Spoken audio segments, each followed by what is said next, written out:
Eh bien, bonjour, bonsoir à tous, à toutes et à tous. Et oui, d'abord, je vais rendre grâce à Saint Paul, qui tombe selon les calendriers orthodoxes le 13 juillet. J'imagine que c'est le cas aussi avec les calendriers en usage à l'ouest. Saint-Pierre, c'est le 12 et Saint-Paul, c'est le 13. Eh bien, je rends grâce à Saint-Paul parce que j'ai entendu ici, cet après-midi, tant de paroles véridiques de la part notamment de Maurice Gendre, de la part de Pierre-Yves Rougeron, et ce qui m'a beaucoup intéressé aussi, et ce qui m'a touché, c'est l'exposé d'Andrei Korlianov, parce qu'il en était question beaucoup de la tragédie russe, après la révolution, des exilés en Serbie, des martyrs de la Russie, et hélas, le martyr qui s'est reproduit aussi en Serbie, dans toute Yougoslavie, du fait de l'emprise des idées bolcheviques sur les Slaves du Sud, c'est-à-dire la Bulgarie, la Serbie, la Macédoine, la Russie, la Slovénie, etc. Voilà. Alors, le thème d'aujourd'hui n'aurait pu être mieux choisi que de parler de Balkans. Parce qu'on a vu de l'exposé de Maurice-Jean, de l'exposé de Pierre-Yves Rougeron, quelle importance a eu cette guerre des Balkans. Suite, d'abord, la guerre intérieure, suite à la désintégration de la Yougoslavie, à partir de 1991, et qui s'est achevée, qui est une affaire balkanique qui a pris les proportions mondiales. Parce que la plus grande puissance de tout le temps, l'OTAN, s'y est mêlée et s'est mise à bombarder, à faire une guerre aérienne effrayante à la Serbie durant 78 jours et nuits. Et même le jour de Pâques, malgré l'appel de Jean-Paul II à Clinton et aux dirigeants occidentaux de cesser, d'ailleurs les autres n'y étaient pour rien, tellement, je veux dire, c'était Clinton qui ordonnait cette catastrophe, cet apocalypse, eh bien, la Serbie a été bombardée même le jour de Pâques en 1999. Voilà. Alors, l'affaire est d'autant plus importante, essentielle, que la guerre de l'OTAN, le bombardement de la Serbie, ce n'était pas seulement le bombardement de Kosovo, mais le bombardement de la Serbie tout entière, ont bombardé, tel était l'acharnement, telle était la soif du mal. C'était aussi pour essayer les armes, pour effrayer la Russie, pour donner une leçon aux autres nations qui tenteraient d'être désobéissants. Donc on bombardait les ponts sur le Danube pour empêcher, soi-disant, pour empêcher Milosevic d'acheminer l'armée au Kosovo qui est à 500 km de Belgrade, au sud. Donc, ce qui est terrible, c'est que l'Occident chrétien s'est porté un coup, je ne dirais pas mortel en ce qui concerne le Kosovo, parce que c'est un coup au christianisme. C'est un coup à notre civilisation. Et ça c'est effrayant, pour plusieurs raisons. D'abord, pour l'Allemagne qui a mis le feu aux poudres dans les Balkans. Hélas, le Vatican y était mêlé à cause des Croates. Parce que monsieur a demandé tout à l'heure, je vais compléter la réponse de Pierre-Yves Rougeron. Hélas, sa sainteté Jean-Paul II, il est pour quelque chose. Il l'a vu après, parce qu'il était, il bénissait, il a béni le séparatisme croate. Et moi, j'ai eu l'occasion de m'adresser en toute humilité dans le monde à 91 par un article pour la réconciliation, en toute déférence, que le pape vienne en Yougoslavie, qu'il calme les démons fratricides entre les Serbes et les Croates, qu'il rencontre les patriarches, et là, il ne l'a pas fait. Il a fait avec, qui était un homme d'immense stature, mais il ne l'a pas fait. Et après, quand le malheur est arrivé, il est venu en Croatie et il a dit, oh mon Dieu, qu'avons-nous fait? Qu'avons-nous fait? Et alors il a appelé à la réconciliation, etc. Mais c'était trop tard, le malheur a été fait. Voilà. Alors c'est un coup terrible porté au christianisme. Ici, j'ai apporté ces livres. Voilà. C'est ce qui est l'héritage serbe au Kosovo. Ici, il y a donc l'art sacré, l'histoire, l'épopée, alors l'ouvrage est en cyrillique, en serbe, ça s'appelle Les fondations du Kosovo. Ce sont les fondations des princes et des rois serbes du Moyen-Âge. Le Kosovo a été le berceau de la Serbie, le berceau du christianisme. Par la bataille de 1389, où l'armée serbe s'est sacrifiée, c'est pourquoi ça s'est passé le 28 juin 1389. Les Serbes sont morts en martyrs. Bien que l'armée turque a été pratiquement décimée, eh bien, la Serbie n'avait plus de réserve. L'armée serbe a été anéantie avec le prince Lazar, et aussi le sultan Murat sont tombés. Mais la Turquie, les Ottomans avaient l'arrière-base, avaient les réserves inépuisables en hommes. C'est pourquoi la Serbie et toute cette partie des Balkans sont demeurées sous le joug ottoman. Eh bien, il y a certains des grands auteurs français, comme Lamartine, ont reconnu.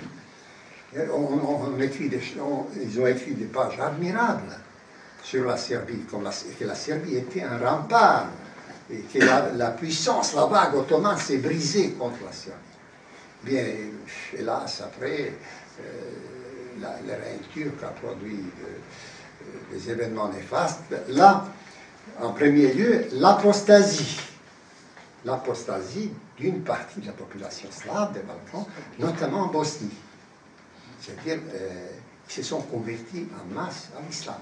Et ils sont devenus les oppresseurs les plus noirs des chrétiens. Le même phénomène s'est produit en Albanie. Une grande partie, la plus grande partie de la population albanaise s'est convertie à l'islam. Ils sont devenus les bras armés de l'islam dans les Balkans. Aussi bien les Bosniaques et surtout les Albanais. Et on dit que l'Albanie a donné 300 pachas à la Turquie. Donc, alors, c'est dire que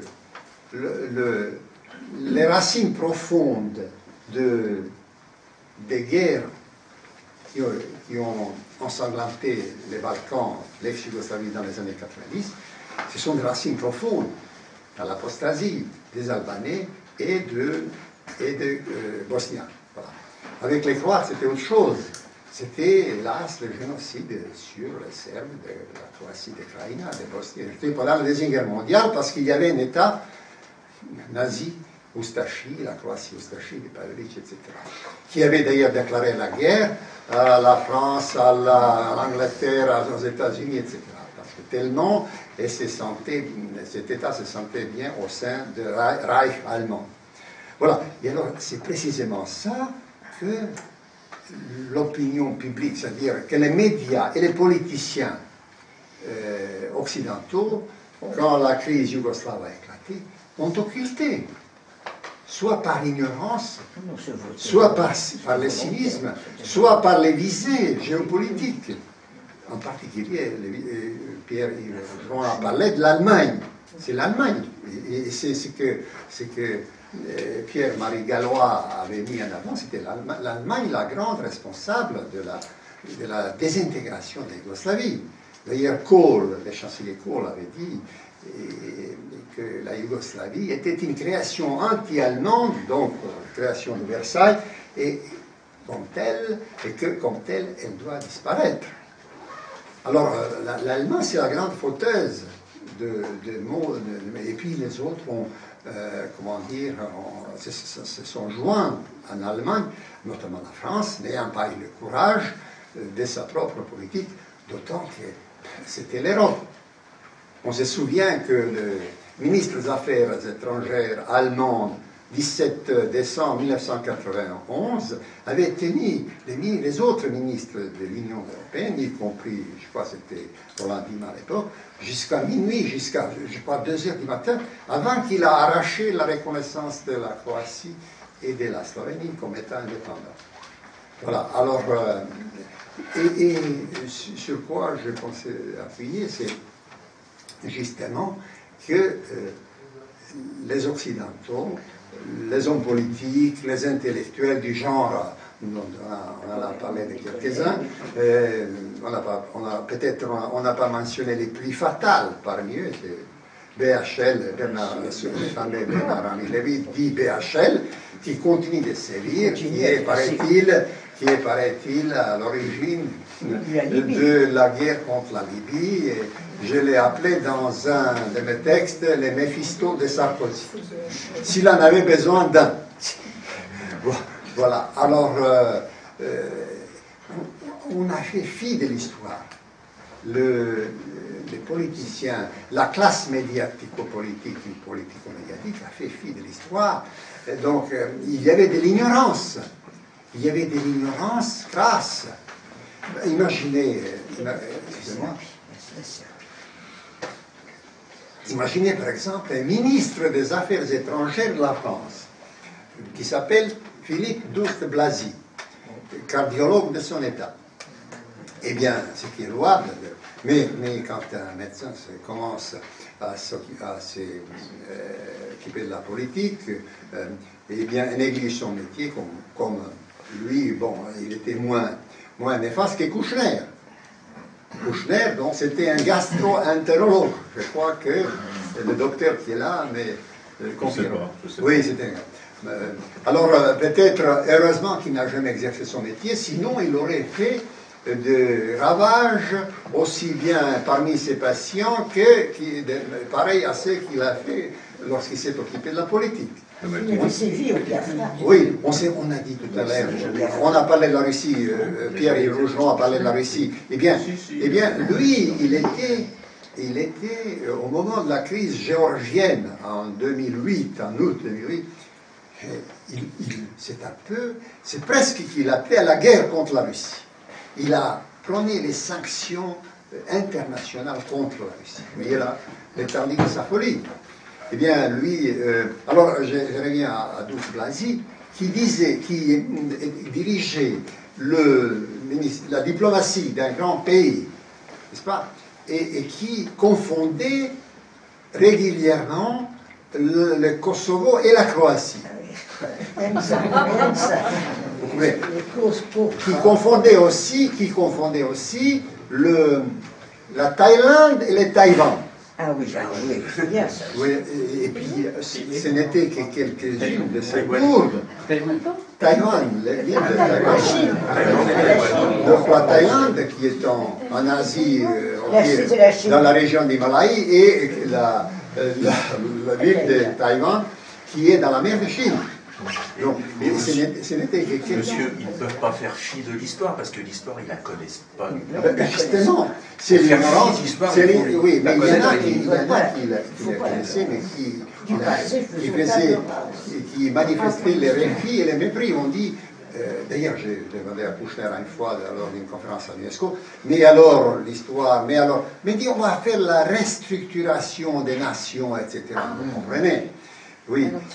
Et d'ailleurs, il était, on l'appelait le Gauleiter au Kosovo. Il était nommé par il était récompensé parce que pendant les événements de Croatie, pendant les événements de Bosnie, il faisait des vagues tout le temps.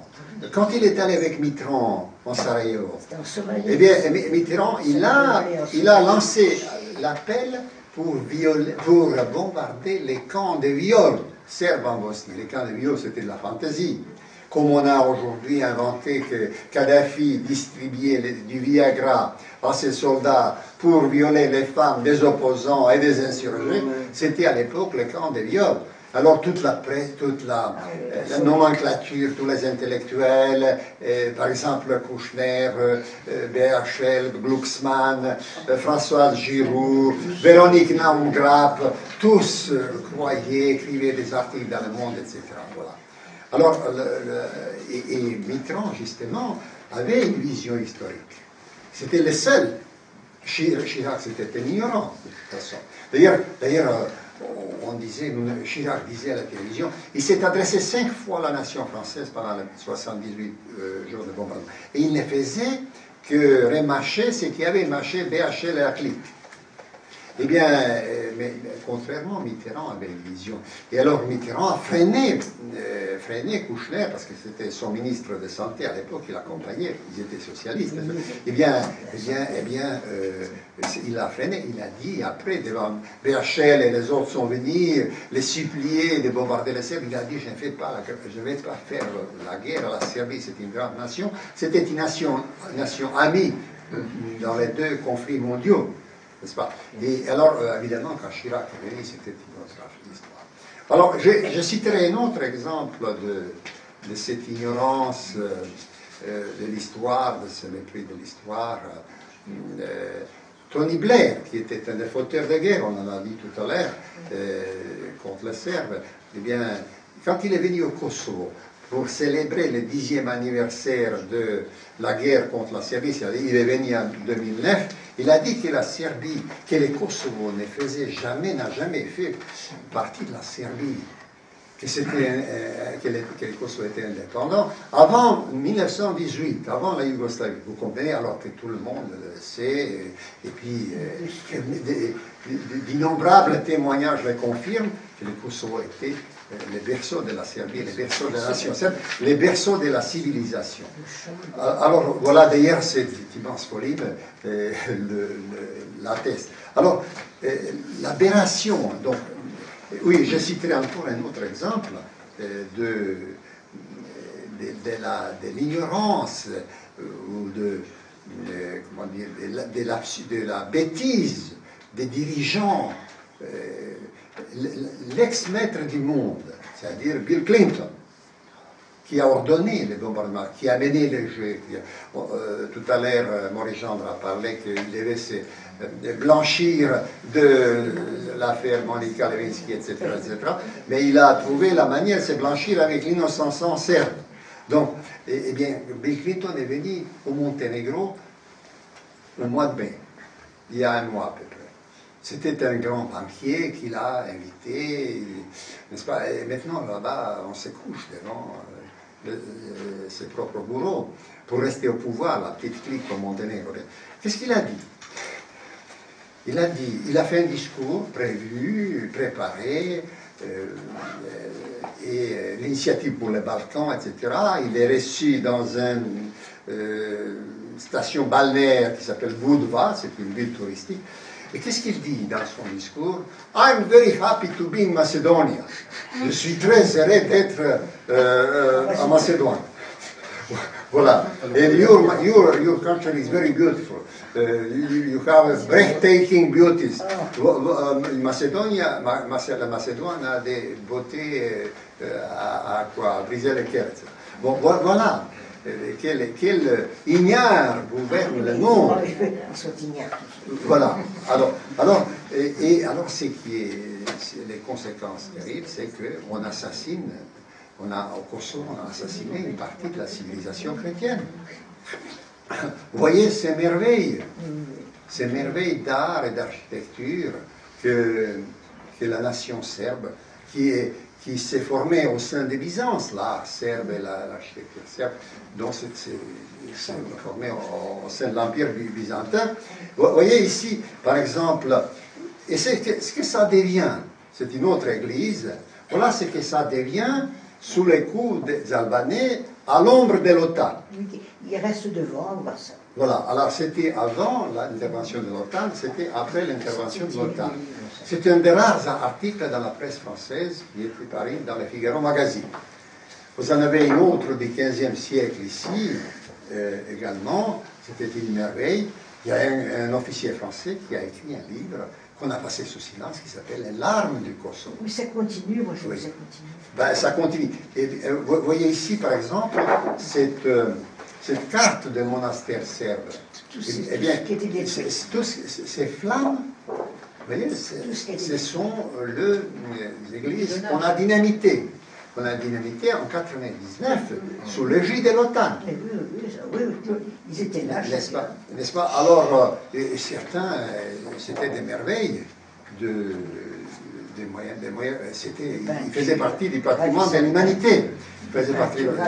Là, par exemple, sur le mur d'une de ces églises, c'est Hélène d'Anjou, la reine serbe, qui a été l'épouse du roi Uroš, n'est-ce pas, Nemanjić.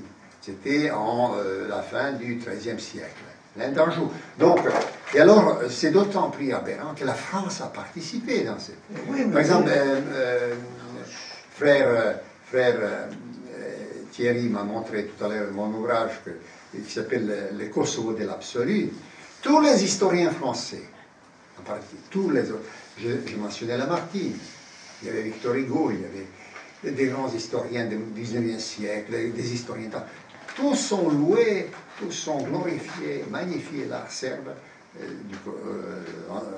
l'art serbe au Kosovo, en partie. Et ils se sont penchés avec compréhension, avec savoir, avec justice sur le sort de Serbes de Kosovo sous le règne turco-albanais. Parce que d'où vient la clique politico-médiatique, mais c'est jamais interrogé, d'où vient autant d'Albanais au cœur de la Serbie? Ils sont venus à l'époque turque. C'est-à-dire les Turcs, comme les fidèles serviteurs des Turcs, ils sont venus, ils ont détruit souvent les églises et pour construire les mosquées. De même, on a détruit 150 églises environ au Kosovo, et bien c'est maintenant les Saoudiens qui construisent les mosquées au cœur de l'Europe. C'est pourquoi vraiment cette réunion est essentielle aujourd'hui. Seulement, il faudrait une vaste audience, et il faut surtout les médias. Il faut pouvoir se produire devant les médias.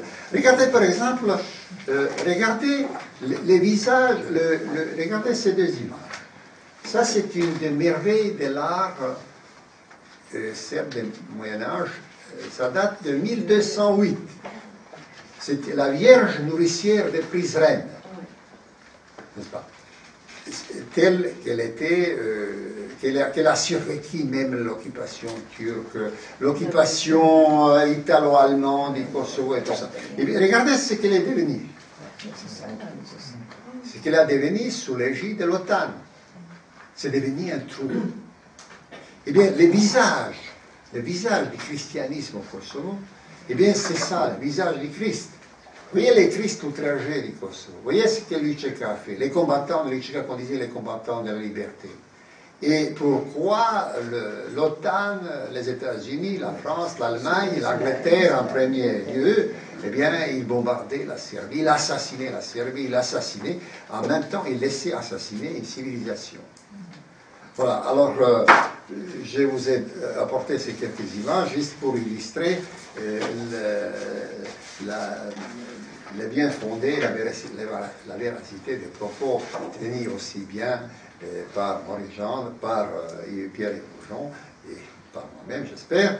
Voilà, alors que la France, on en a rappelé, avait le prestige en Serbie, comme dans aucune autre nation.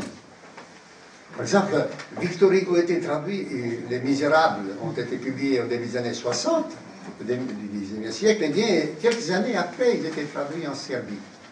N'est-ce pas? Et puis la Serbie et la France, c'était l'amitié, la fraternité des sangs de deux guerres mondiales. N'est-ce pas? Et alors, la capitale serbe, Belgrade, c'est la seule capitale au monde qui a un monument à la gloire de la France. Parce que en souvenir de l'épopée franco-serbe. C'est près de la citadelle, ça, non? Ça se trouve... C'est pas près de la citadelle, non? Oui, exactement, dans le parc de Kalemegdan. La citadelle. Et c'est écrit sur le socle, aimons la France comme elle nous a aimés. Parce que la France a envoyé les bateaux pour accueillir l'armée serbe qui avait traversé l'Albanie pour échapper à la captivité, pas turque, mais austro-hongroise, allemande, en 1915. Ils ont traversé l'Albanie en hiver, 100 000 Serbes sont restés, et 100 000 ou 200 000 sont arrivés sur les côtes albanaises, et c'est là que les bateaux français les ont accueillis et transportés vers les Saloniques. Là, cette armée s'est restaurée, et on a ouvert les fonds des Saloniques avec les Français et en partie avec les Anglais, et c'est comme ça que les Balkans ont été libérés, n'est-ce pas? Et malgré cela, la France hélas, a bombardé, a participé dans cette crime épouvantable contre Serbie. Et alors, et ça continue malheureusement, cette politique. Parce que quand Sarkozy est venu au pouvoir, à la fin de 2007, c'est bien ça, en printemps 2007, eh bien, au début de 2008, quand il s'agissait de reconnaître le Kosovo, quand les Américains, les autres, la République, enfin l'État autoproclamé du Kosovo, c'est lui qui a lancé, en probablement l'instigation de Kouchner, qui était son ministre des Affaires étrangères, eh bien, il a lancé un appel vibrant aux membres de l'Union européenne, soyons unanimes, reconnaissons l'État kosovar, etc. Eh bien, encore, je suis dans l'actualité, encore ce jour-ci, la semaine dernière, c'est terminé, oui, je crois mercredi, c'est terminé la conférence sur le patrimoine de l'UNESCO. Il y a 20 pays qui font un comité. Eh bien, du patrimoine, bien qui a défendu l'idée folle, saugrenue, absurde, anti-civilisationnelle, c'est Ramayada, avec la délégation française, que cet héritage serbe au Kosovo, donc tout un pan de la civilisation chrétienne, ou ce qui en reste, il en reste tout de même quelques églises qui étaient sauvées soit par les unités italiennes, soit par l'unité française avec les colonels hongrois, etc. Eh bien, ils ont bataillé. Ramayada, avec ses collaborateurs et collaboratrices, a bataillé, comme on dit, farouchement, bec et ongle, je veux dire, pour que ce patrimoine, cet héritage soit rebaptisé, c'est-à-dire qu'il ne s'appelle plus serbe, qu'il ne fait plus partie du patrimoine serbe dans le registre de l'UNESCO, mais qu'il fait partie du patrimoine albanais. Que c'est un art albanais, alors que les Albanais étaient jusqu'à... Ils le sont toujours. Quand ils n'étaient pas athées, ils sont pour la plupart musulmans. Mais ils ont inventé l'histoire comme quoi ces églises étaient construites par les Albanais et les Serbes les ont pris, etc. Alors que toutes les inscriptions sont en grec ou en cyrillique, n'est-ce pas? Et qu'on connaît les dates, voilà, la reine Hélène que j'ai évoquée tout à l'heure. Voilà, alors,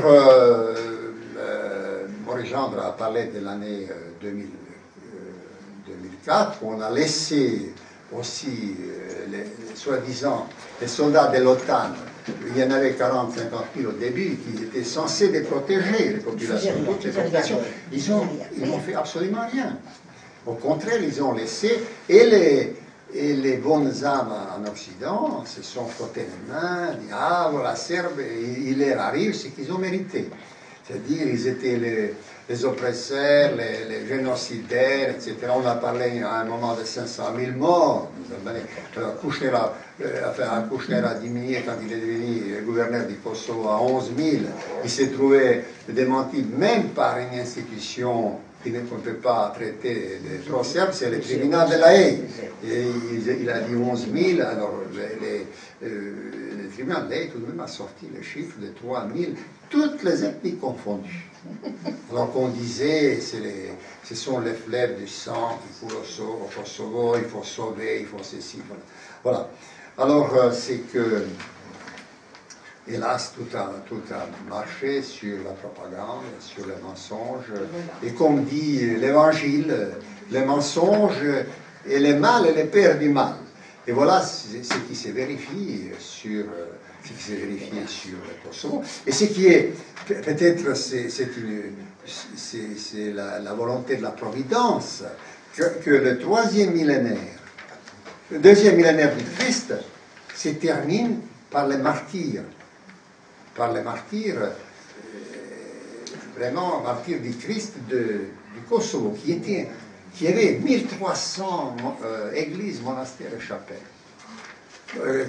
C'était un vaste temple du Christ. Eh bien, peut-être c'est pour prendre que le monde chrétien prenne conscience, mais ça ne semble pas être le cas, sauf, disons, c'est très encourageant ce que j'entends aujourd'hui. C'est très encourageant cette initiative de frère Thierry d'organiser une réunion de ce genre.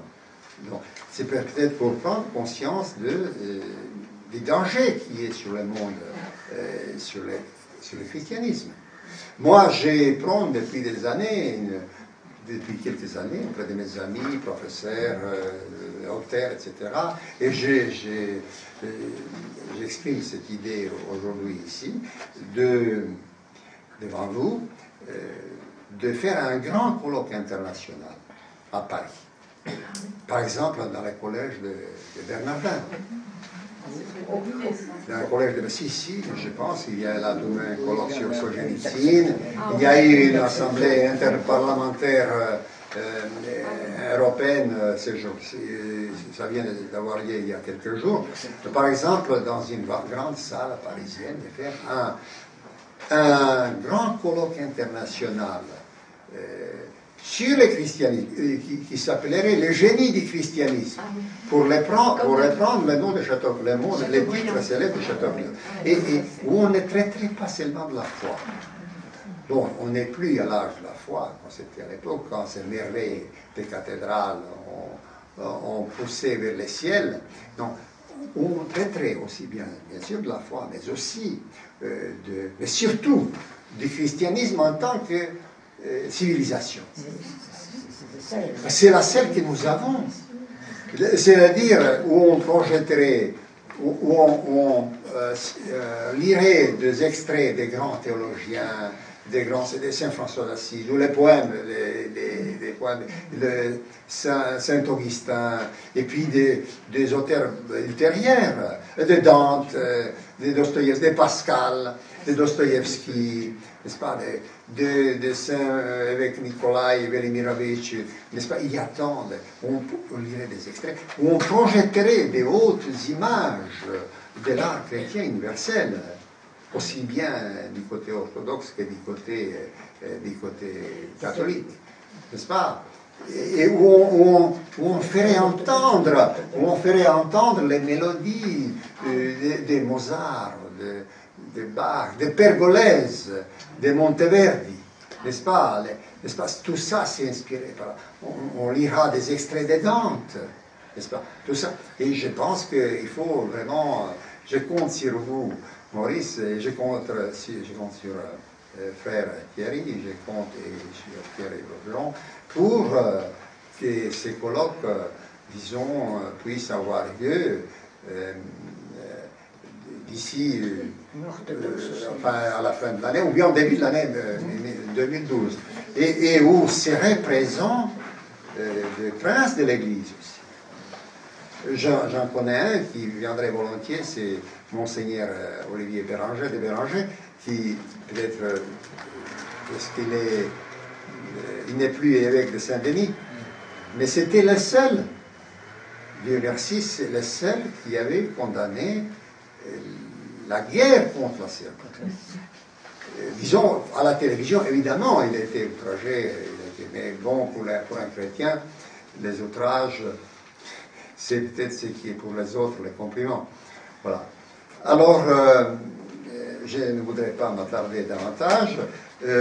Tout simplement, je vais encore remercier frère Thierry et frère en Dieu et frère en vérité aussi, parce que je vois qu'il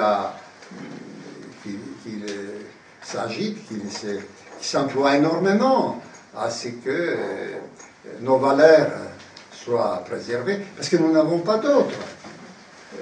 Et puis, frère Maurice et frère Pierre-Yves, Pierre-Yves, frère en vérité. J'étais vraiment impressionné à quel point ces deux jeunes hommes connaissent profondément la chose. L'affaire du Kosovo, dans les contextes internationaux. Et alors, je pense que cette réunion d'aujourd'hui doit initier une série d'autres réunions et surtout ces grands colloques internationaux dont je rêve. Et puis il y a plusieurs personnalités importantes qui sont d'accord, mais il y a tout de même une timidité, il y a toutes ces années des bien-pensances, toutes ces années où les BHL ont régné sur les médias, n'est-ce pas? Bien, on laissé les traces, si bien que les gens sont devenus un peu timorés. Alors, ces colloques, on invitera des personnalités, ou des ecclésiastiques aussi, des auteurs de diverses nations, ou des diverses parties du monde. Par exemple, on se soucie peu à l'Occident du calvaire de chrétiens de la Mésopotamie. C'est effrayant, là, l'Irak. J'ai eu l'autre jour, voilà quelqu'un, Ephraim, Issa, Youssif, l'auteur, donc un de ces chrétiens, un chaldéen, ben, je l'ai eu l'autre jour au téléphone. Eh bien, il est un directeur d'une collection, de plusieurs collections chez Almaty. Il me dit, moi je ne connaissais pas le chiffre, mais il était récemment en Irak. Eh bien, il dit que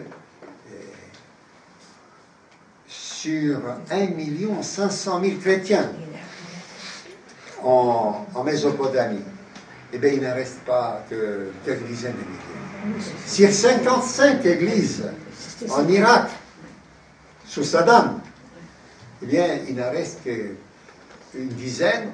Sur 37 églises à Bagdad, il reste 3 ou 4. D'autant, je crois, on a dynamité l'église, la cathédrale l'année dernière. Donc, voilà les fruits de l'humanisme, soi-disant. Vous voyez les fruits de ce qu'on appelle les droits de l'homme et la démocratie. Donc, on a perverti dans les Balkans. La Serbie était une espèce de répétition générale pour les guerres. D'ailleurs, j'ai écrit un texte sur la Libye. Donc, était un laboratoire pour les guerres ultérieures. Imaginez en 12 ans 4 guerres apocalyptiques. C'est la guerre contre la Serbie en 1999, la guerre contre l'Afghanistan en 2001. Et ils doivent fuir la guerre contre l'Irak en 2003 et la guerre contre la Libye en 2010 et 11, c'est-à-dire au mois de mars. Voilà. Alors, vous voyez, ce n'est pas seulement que sous prétexte de protéger les civils, mais en Serbie, il y a plusieurs dizaines de morts et de blessés, parmi lesquels il y a les Albanais, parce que les bombes ne choisissaient pas. On dit nous sommes précis, les frappes aériennes précises, etc. Bien, on voit dans la population, on voit en Libye, on assassine les civils sous prétexte de protéger les civils. L'évêque de Tripoli a dénoncé. Si les islamistes viennent demain sous l'égide de l'OTAN, en Libye, ce sera la même chose comme en Irak. Ce sera le radicalisme. Voilà. Alors, je trouve que notre action est vraiment de la plus haute importance et il faut que nous la poursuivions, soit ici sous l'égide de Saint-Paul, soit ailleurs. Alors, je vous remercie, je me félicite de cette rencontre avec vous et j'espère à une rencontre, on se retrouvera à une rencontre prochaine.